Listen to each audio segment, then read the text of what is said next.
है। देखिए, हम यहाँ प्रोटेस्ट करने आए हैं। हमारा अक्सर मकसद जो है, हम फॉरेस्ट एस्पिरेंट है जिन्होंने बहुत सारे नोटिफिकेशन में भरे हैं, जैसे फॉरेस्टर हैं, फॉरेस्ट इंस्पेक्टर फोर्सेस है, 2010 और 13 में है। और जो है, हम यहाँ इसलिए प्रोटेस्ट करने आ रहे हैं कि JKSRB ने हमारी जो प्रोसेस है रिक्रूटमेंट हाल्ट कर दी है। उसकी असल वजह ये है कि उन्होंने कहा कि फॉरेस्ट डिपार्टमेंट हमें बता रहा है कि हमें अभी वेरीफाई करने हैं पोस्ट है कि नहीं। देखिए, मुझे आप ये बताइए, अगर आप 12 साल कोर्ट में जो है इसका वकेट करवा रहे हैं, बच्चों ने अपना पैसा जमा किया, अपना टाइम ज़ाया किया, तब जाके आप बता रहे हैं आपको आप री-एडवर्टाइज कराने जा रहे हैं। ये कहाँ का इंसाफ है, ये कहाँ का कानून है?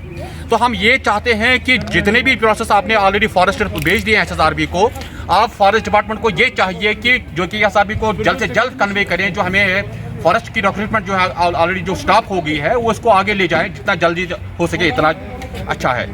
तो वो परेशान है, वो ज़हनी परेशान है, और हम ये चाहते हैं LG से भी कि वो जो है इसमें इंटरवेंट करें कि कोर्ट ने इसको जो है वकेट करवा दिया। हमारे पास कोर्ट के जजमेंट में इसमें बाज़ाब्ता तौर लिखा है कि आप जो रिक्रूटमेंट है जितना जल्दी हो सके इसको आगे ले जाएं without consuming any more time. Thank you.